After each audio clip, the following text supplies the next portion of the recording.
Well, we've been talking about the 6th New England state sort of as part of the 75th anniversary of Yankee Publishing, and it brings us to Rhode Island. Rhode Island, little Rhodey, the plantation of the otherwise minded. That's how they used to call it. The first civilized community in the world to allow freedom of religion. That's Rhode Island. They're very tolerant. Roger Williams, freedom of religion. He founded the state of Rhode Island, and I think there's a lot of examples. The only fishing cooperative I know, Point Judith, is Rhode Island. The Brown gets along with Providence much better than, say, Yale gets along with New Haven. The town gown is great. Rhode Island's a very tolerant state. They're also very interested in history, their history. And I listed just a couple of things that they really will point out to you if you start talking about history with a Rhode Islander.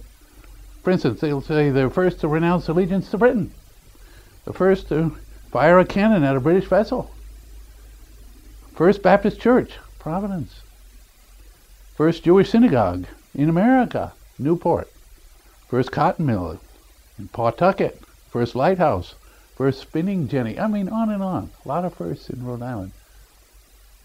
There's so much to say about it, but I have to tell you, they're very good at put-downs, too.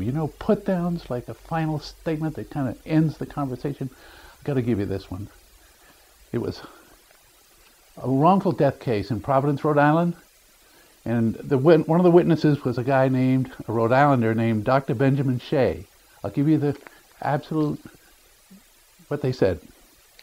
Question, the prosecutor. Doctor, before you performed the autopsy, did you check for a pulse? Dr. Shea, no. Question, did you check for blood pressure? Dr. Shea, no. Question, did you check for breathing? Dr. Shea, no. Question, so then, is it possible that the patient was alive when you began the autopsy?